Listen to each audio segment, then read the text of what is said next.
कौम मुस्लिम सिर्फ ढोल बजा के मत रह जाना, सिर्फ अलम निकाल के मत रह जाना, सिर्फ फर्जी करबला निकाल के मत रह जाना, सिर्फ फर्जी इमाम बाड़ा बना के मत रह जाना। करबला की कहानी ये फर्जी करबला की कहानी नहीं है, ये फर्जी इमाम बाड़े की कहानी नहीं है, ये ढोल बाजे की कहानी नहीं है, ये अलम सद्दे की कहानी नहीं है, ये गाने बजाने की कहानी नहीं है, ये ढोल और मातम की कहानी नहीं है। करबला की कहानी नूर की कहानी है, करबला की कहानी रोशनी की कहानी है, करबला की कहानी ब्रेवरी सीखने की कहानी है, करबला की कहानी हिम्मत और हौसला और जज्बा लेने की कहानी है। करबला की कहानी मातम की कहानी नहीं है, हुसैन आजम से जज्बे शहादत सीखने की कहानी। जिंदाबाद जिंदाबाद। बुरा हो उस खबीस और मरदूद का जिसने वाक़े करबला को सिर्फ सीना कोबी का वाक़या बना दिया। बुरा हो उस खबीस और मरदूद का जिसने इस इमाम आली मकाम की शहादत के वाक़े को खेल और तमाशा बना दिया।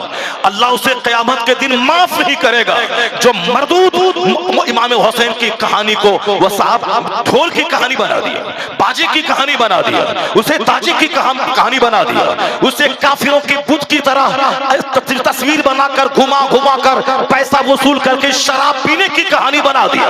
इमाम हुसैन की कहानी शरीयत की कहानी, सुन्नत की कहानी, इमाम हुसैन की कहानी शहादत की कहानी, साफ लफ्जों में शरीयत बचाने की जहालत मिटाने की कहानी, जिंदाबाद। जहालत मिटाने की कहानी है इमाम हुसैन की कहानी। मुहर्रम की 10 तारीख को ढोल नहीं बजाया जाएगा, मुहर्रम की 10 तारीख को हुसैन आजम के जिक्र की महफिल मुनक़िद की जाएगी, हुसैन आजम और उनके घर वालों की कहानी बयान की जाएगी। मुहर्रम की 10 तारीख को कसम खाया जाएगा कि हम मुस्लिम समाज में जहालत को कभी पिनपने नहीं देंगे, मुस्लिम समाज में हम कभी इलिटरेसी को फरोग देने नहीं देंगे, मुस्लिम समाज में किसी ढोल बाजी के लिए कोई जगह नहीं है, मुस्लिम समाज में नाच और गाने के लिए कोई जगह नहीं है, मुस्लिम समाज में सीना पीटने और मातम करने की कोई जगह नहीं है। इस्लाम मजहब है नमाज और रोजे सिखाने वाला, इस्लाम मजहब है हज और ज़कात का पैगाम देने वाला, इस्लाम मजहब है खिदमत खल्क की तालीम देने वाला, इस्लाम मजहब है अपने पड़ोसी से हुस्न सुलूक का पैगाम देने वाला, इस्लाम मजहब है मानवता का पैगाम दुनिया को देने वाला। तो हमें मातम करके चूड़ी पहन के घर में नहीं बैठना है, बल्कि 10 तारीख को आंखों में बिल्कुल शहादत का जज्बा लेके कहना है हुसैन ने तलवारों के साए में सजदा नहीं छोड़ा, अब मैं एयर कंडीशन मस्जिद में सजदा नहीं छोड़ूंगा, मैं नमाज़े पंजगाना नहीं छोड़ूंगा। कसम खा ले कि जब मेरा इमाम 22,000 तलवारों के हुजूम में सजदा किया तो मैं अपने घर को सजदे से भर दूंगा, मैं अपने मोहल्ले की मस्जिद को सजदे से भर दूंगा, मैं अपनी खानका को सजदों से भर दूंगा। हुसैन की कहानी रोने की कहानी नहीं, हुसैन की कहानी जिंदगी हासिल करने की कहानी। बाबा नारे तकबीर, नारे रिसालत, जिक्रे शहीद आज़म। किसने इसे रोने की कहानी बना दिया, किसने इसे मातम की कहानी बना दिया? हमने तरदीद उसकी की है जो मुहर्रम को मातम की कहानी बना दिया, जिसने मुहर्रमुल हराम को औरतों की तरह रोने की कहानी बना दिया, जिसने मुहर्रमुल हराम को काफिलाना रस्म रिवाज मुस्लिम सोसाइटी में लाने की कहानी बना दिया। हमारा त्योहार ईद आता है, ईद का त्योहार रोजाना 5 नमाज है, ईद के दिन 6 नमाज है, ईद के दिन 6 नमाज है। यह है मेरा फेस्टिवल। त्यौहार आता है तो सजदा बढ़ जाता है, त्यौहार आता है तो नमाज बढ़ जाती है। एक रास्ते से जाओ अल्लाह अकबर कहता हुआ, दूसरे रास्ते से आओ अल्लाह अकबर ला इलाहा इल्लल्लाह वल्लाहु अकबर वलिल्लाहिल हम्द, ताकि सारी गलियां सदाए तकबीर से गूंज जाए, सारी गलियां सदाए तकबीर से गूंज जाए। ये मेरा त्यौहार है। वह दूसरों का त्यौहार क्या है? अपने हाथ से कुछ बनाना, उसको कुछ घुमाना, फिर ले जाके उसको दरिया में डाल देना। उसका त्यौहार क्या है? चंदा करना, शराब पीना, नाचना गाना, चंद रिकॉर्डिंग बजा देना, फिर उसके बाद दूसरों को तकलीफ देना, ले जाके नदी में फेंक देना। ये दूसरों का त्यौहार है कि त्यौहार के नाम पे ड्रामा, त्यौहार के नाम पे डांस, त्यौहार के नाम पे दूसरों को तकलीफ, त्यौहार के नाम पे औरतों की इज्जत से खिलवाड़, त्यौहार के नाम पे बेहयाई, त्यौहार के नाम पे बेशर्मी, त्यौहार के नाम पे उछल कूद, ये उनका त्यौहार है। लोग कहते थे ईद देखो, रोजाना 5 नमाज, ईद के दिन 6 नमाज। लोग कहते हैं बकरीद देखो, रोजाना 5 नमाज, बकरीद के दिन 6 नमाज, 1 नमाज अलग से वाजिब हो गई।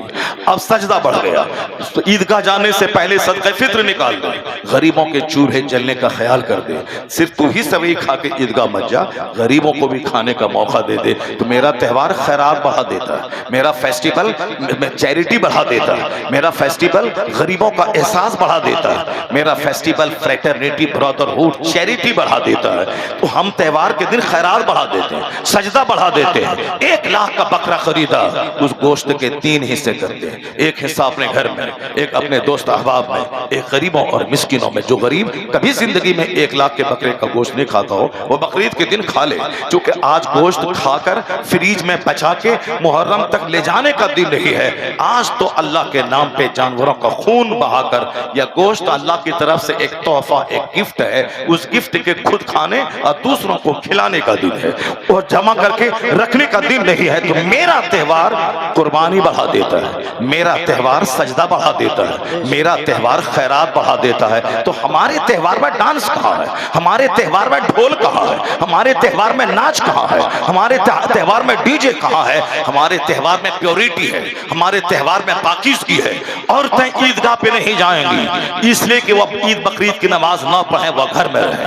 औरतें जुमा की नमाज के लिए मस्जिद नहीं जाएंगी, क्योंकि उनका पर्दे में रहकर ज़ोहर पढ़ लेना जुमा पढ़ने से बेहतर है। औरतें ईद बकरीद पढ़ने नहीं जाएंगी, उनका पर्दे में रहना ईद बकरीद की नमाज पढ़ने से ज्यादा जरूरी है। तो पर्दा में रखने के लिए औरतों पे ईद बकरीद वाजिब नहीं है, पर्दा में रखवाने के लिए इसे जुमा की नमाज इस पर फर्ज नहीं है। जब जुमा की नमाज इस पर फर्ज नहीं है, जो जुमा का दिन हफ्ता दिनों की ईद का दिन है, जो जुमा की नमाज हफ्ता दिनों की बड़ी नमाज है, वो नमाज मर्द पढ़े जिस पर जुमा फर्ज है, वह 3 दिन लगातार नमाज ना पढ़े तो उसका दिल मरने लगता है, उसके दिल पे गफलत का ताला लगने लगता है। औरतें साल का सारी जिंदगी नमाज ना पढ़े, वो उस पर जुमा की नमाज फर्ज नहीं है, वो अपने घर में रहे। ये बता दीजिए कि जब औरतों पे जुमा फर्ज नहीं हुआ पर्दे की वजह से कि वह ज़ोहर पढ़े, जुमा नहीं पढ़े, वो अपने घर में चास्त इशराक पढ़ लें, वह ईद बकरीद नहीं पढ़े, तो फिर किस त्योहार ने बता दिया कि ताजिया के जुलूस में औरतें शामिल हो जाए? किस त्योहार, किस मजहब ने बता दिया कि निशान के जुलूस में औरतें शामिल रहे? किस कानून ने बता दिया कि दरगाहों पे औरतों की भीड़ लगाए, उसे पिकनिक पार्टी बना दे और गैर मर्दों अजनबी मर्दों से मिलने का उसे मीटिंग पॉइंट बना दे? इसका मतलब है कि जब तक कुरान पढ़ोगे कभी गुमराह नहीं होगे, जब तक अहले बैत मुस्तफा को देखोगे गुमराह नहीं होगे, जब फेसबुक देखोगे, व्हाट्सएप देखोगे, सिर्फ यूट्यूब चलाओगे, सिर्फ काफिरों का मुंह देखोगे, सिर्फ फिल्में देखोगे, तो तबाह बर्बाद हो जाओगे। आज हमें औरतों की आबरू बचानी है, उसे बेपर्दगी से बचाना है, उसे घर में रखना है, उसे कहना है जब जुमा तुझ पर फर्ज नहीं है तो फिर मजार पे जाना कैसे जरूरी हो गया? जब ईद बकरीद वाजिब नहीं है तो तुम्हें मुहर्रम के जुलूस में निकलना तेरे लिए जायज कैसे हो गया? जब तू जुमा पढ़ने मस्जिद नहीं जा सकती तो फिर तू जुलूस में कैसे निकल सकती है? करना फी बुयूतिकुन्ना वला तबर्रजना तबर्रुजल जाहिलिया, यानी औरतें अपने घरों में ठहरी रहे, दौरे जाहिलियत की ख़वातीन की तरह मारे मारे मत फिरे। आज जितना फितना है दुनिया में, ज़िना का फितना,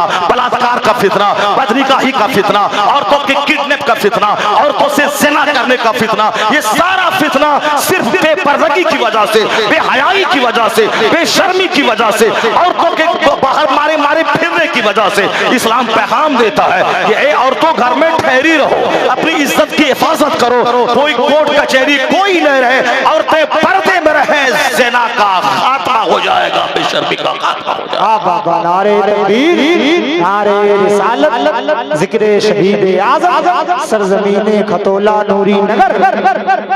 इमाम हुसैन रज़ी अल्लाह तआला अन्हु की कहानी हौसले की कहानी है, सेंटीमेंट की कहानी है, मुसीबतों के बीच में घिर के सब्र करने की कहानी है। अब जरा गौर से सुनिए, मैं सिर्फ वाकयात की रोशनी में 2-4 बातें आप तक कहना चाहता हूँ।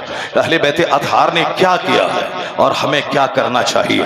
कुरान करीम की एक आयत में मैंने तिलावत की, उसका मफ़हूम मैं बता देता हूँ कि वाकयात बयान करना मकसद होता है या वाकयात के पेट से जो नसीहत मिलती है, असल में मकसद वो नसीहत है, वो नसीहत है। अकीमी सलात ले ज़िक्री, मुझको याद, मेरे जिक्र के लिए नमाज कायम करो। नमाज की सूरत है खड़ा होना, नमाज की सूरत है रुकू में जाना, नमाज की सूरत है सजदे में जाना, नमाज की ज़ाहिरी शक्ल है कादे में रहना। नमाज सलाम करने के बाद नमाज मुकम्मल हो जाती है। ये क़याम, ये रुकू, ये सुजूद, ये क़ुऊद, ये सारी चीज़ें नमाज की ज़ाहिरी शक्ल है। और ये नमाज है क्यों?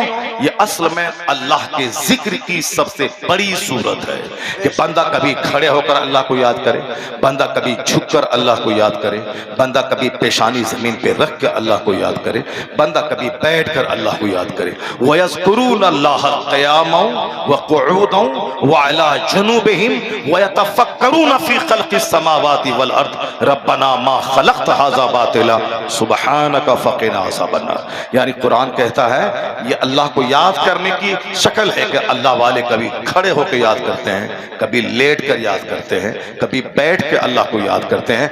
मकसद है अल्लाह का जिक्र करना, मकसद है अल्लाह को याद करना। नमाज की ये ज़ाहिरी शक्ल है, उसकी रूह है तवज्जुह इल्लल्लाह, सारी दुनिया से कट कर खुदा का हो जाना। अब तवज्जो ही नहीं रही, सिर्फ ढांचा है, क़याम है, क़ुऊद है, सुजूद है, और दिल में बेशुमार दुनिया इसमें पड़ी हुई है। हालत सजदा में भी बंदा खुदा की तरफ ध्यान नहीं लगा सका। वो तो नमाज बेरूह है, वह बेजान है। वो नमाज, जिस नमाज में खुदा की तरफ तवज्जो न हो सके, कंसंट्रेशन न हो सके, वो नमाज बेरूह है। नमाज की रूह क्या है? तवज्जो इल्लल्लाह। नमाज की रूह क्या है? सारी दुनिया से कट के खुदा का हो जाना। नमाज की रूह है जिक्र इलाही की सबसे बड़ी सूरत, सबसे बड़ी शक्ल ये नमाज है। तो अब एक चीज है असल और एक है उसकी शक्ल।